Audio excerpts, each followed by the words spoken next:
అందరికీ నమస్కారం. నేను మీ యాడా నారాజు. కవిత గారు కేసీఆర్ గారికి ఒక సంచలనమైన లేఖ రాయడం జరిగింది. ఈ లేఖలో అనేక అంశాలని కేసీఆర్ గారిని ఏదైతే ప్రశ్నిస్తూ ఉన్న అంశాలు కొన్ని పాయింట్లు ఉన్నాయి. 2001 నుంచి బీఆర్ఎస్ పార్టీ కోసం పనిచేసిన వ్యక్తులకు ప్రియారిటీ ఇవ్వట్లేదు అనే అంశం. అదేవిధంగా ఏదైతే బీఆర్ఎస్ పార్టీ సంబంధించిన 25 సంవత్సరాల సంబంధించిన జరిగిన 25 సంవత్సరాలు జరిగిన పార్టీ సంబంధించిన కార్యక్రమం ఏదైతే ఉందో ఆ కార్యక్రమంలో కూడా ఈసీలకు సంబంధించిన అంశం మీద మాట్లాడలేదు. అదేవిధంగా చాలామంది నాయకుల్ని అందుబాటులో ఉండట్లేదు అని చెప్పి కూడా కవిత గారు నిన్న సంచలనమైన లేఖ రాయడం జరిగింది. అది అన్ని ఛానల్లో విడుదల అవ్వడం జరిగింది. అయితే కవిత గారు రాజకీయ పార్టీ పెడతారు అనే ఒక ఊహాగానం అనేది గతంలో నుంచి వస్తుంది. నిజంగా పెడతారా పెట్టరా, ఆ అవకాశం ఉందా లేదా అనే విషయాన్ని మీకు ఎక్స్ప్లెయిన్ చేసే ప్రయత్నం చేస్తాను. ఒకసారి మనం ప్రధానంగా గమనించేట్లయితే మాత్రం తెలంగాణ రాష్ట్రంలో మూడు పార్టీలు ఉన్నాయి ప్రధానంగా. ఒకటి ఐఎన్సిపి, ఇండియన్ నేషనల్ కాంగ్రెస్ పార్టీ, ఇంకోటి BJP party, Bharatiya Janata party, ఇంకోటి బీఆర్ఎస్ పార్టీ, భారతీయ రాష్ట్ర సమితి. ఈ మూడు పార్టీలు కూడా జాతీయ పార్టీలు. బీఆర్ఎస్ పార్టీ ప్రాంతీయ పార్టీగా ఉండేది, కానీ తర్వాత మొన్న ఎలక్షన్స్లో దాన్ని జాతీయ పార్టీ చేయడం జరిగింది. కర్ణాటక ఎలక్షన్స్లో కూడా పోటీ చేయడం జరిగింది. కాబట్టి బీఆర్ఎస్ పార్టీ జాతీయ పార్టీ అనే భావన అనేది కేడర్లో బలంగా వెళ్ళిపోయింది. అంటే తెలంగాణ సంబంధించిన ఒక ప్రాంతీయ పార్టీ అనేది లేదు. ఇది ఒక పాయింట్.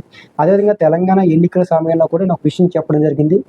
తెలంగాణ ఎన్నికల తర్వాత ఖచ్చితంగా తెలంగాణ ఒక ప్రాంతీయ పార్టీ, ఇంకో ప్రాంతీయ పార్టీ పుట్టే అవకాశం ఉంది.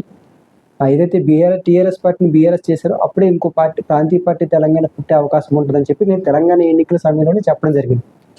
అదేవిధంగా ఒకసారి మనం గమనించినట్లయితే మాత్రం ఎవరైతే పెడతారని చెప్పి నేను భావించానో ఆయన, అదేవిధంగా ఆ క్యాడరు బీజేపీ పార్టీలోకి వెళ్ళిపోవడం వల్ల ఆయన రాజకీయ పార్టీ స్థాపించలేదు.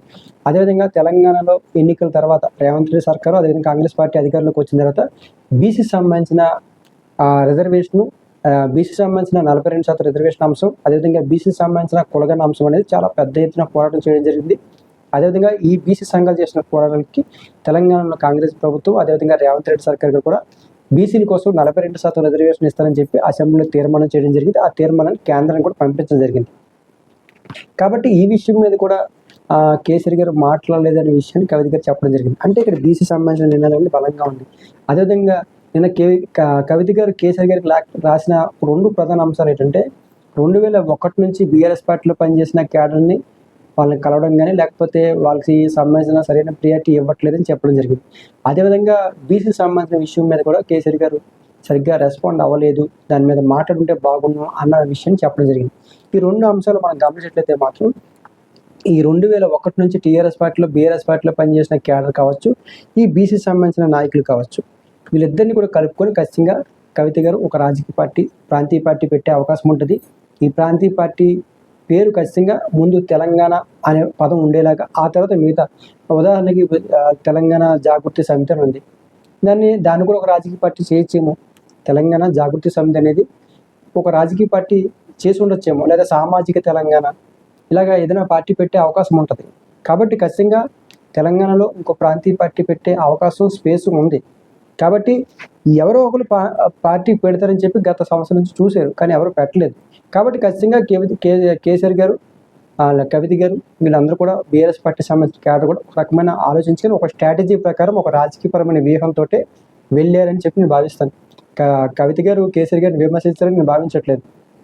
రాజకీయ పరంగా ఇంకో పార్టీ పెట్టేందుకు వాళ్ళకున్న ఇంకో పార్టీ నిలవాలంటే దానికున్న స్ట్రాటజీ ప్రకారం ఏ రకంగా పెడితే బాగుంటుందని ఒక ప్లాన్ చేసుకొని ఖచ్చితంగా ఇంకో ప్రాంతీయ పార్టీ పెట్టుకోవడం కోసం ప్రయత్నం చేస్తారని మనం భావించుకోవచ్చు.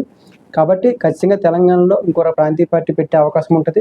అదేవిధంగా కవిత గారు కూడా జాతీయ రాజకీయాల్లో చాలా క్రియాశీలకంగా వ్యవహరించాలని చెప్పి భావించారు, ప్రయత్నాలు కూడా చేశారు.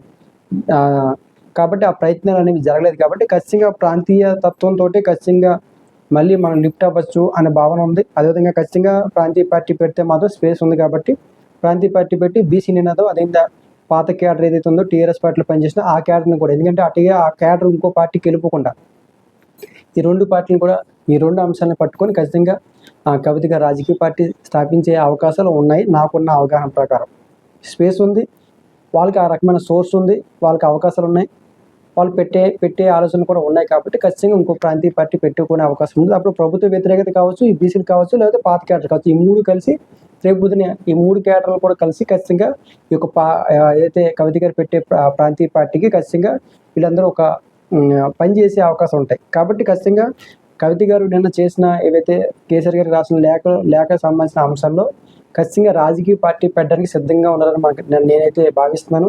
అదేవిధంగా తెలంగాణ అనే ఒక పదాన్ని మొదలుపెట్టి మిగతా పేరు పెట్టే అవకాశం ఉంటుంది. సామాజిక తెలంగాణ కావచ్చు, లేకపోతే ఏదో రకంగా తెలంగాణ అనే పదాన్ని పెట్టి ఖచ్చితంగా రాజకీయ పార్టీ స్థాపించే అవకాశం ఉంది. ఆ పార్టీ భవిష్యత్తు ఏంటంటే మనం చెప్పలేం, కానీ పార్టీ పెట్టే అవకాశం అయితే ఉంది.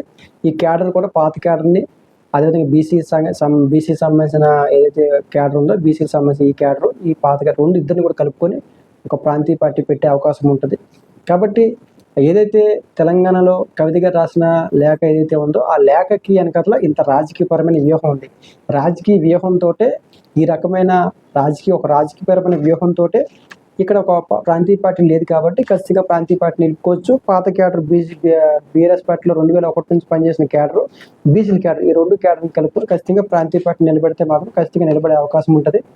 ఖచ్చితంగా కేంద్రంలో మనం అనుకున్నట్టు జరగలేదు కాబట్టి ఖచ్చితంగా రాష్ట్రంలోనే సరే పార్టీని కొత్త పార్టీ పెట్టి బలోపేతం చేసుకునే ప్రయత్నం చేస్తారు. ఎందుకంటే రాజకీయపరమైన అవగాహన అందరికీ ఉంది కాబట్టి, వాళ్ళకు కూడా అనుభవాలు ఉన్నాయి కాబట్టి, ఈ క్యాడర్ కూడా పాతగా రాజకీయపరమైన పనిచేసిన అనుభవాలు ఉన్నాయి కాబట్టి వీళ్ళందరినీ కలుపుకొని వేగంగా ముందుకెళ్లేందుకు ప్రయత్నం చేస్తానని చెప్పి నేను భావిస్తున్నాను. కాబట్టి కవిత గారు రాసిన లేఖ ఏదైతే ఉందో కేసీఆర్ గారికి నిజంగా విమర్శిస్తారని నేను అనుకోవట్లేదు. ఇది ఒక రాజకీయపరమైన వ్యూహం, రాజకీయపరమైన స్ట్రాటజీ ప్రకారమే కవిత గారు కేసీఆర్ గారు లేఖ రాశారని చెప్పి నేను భావిస్తున్నాను. Thank you.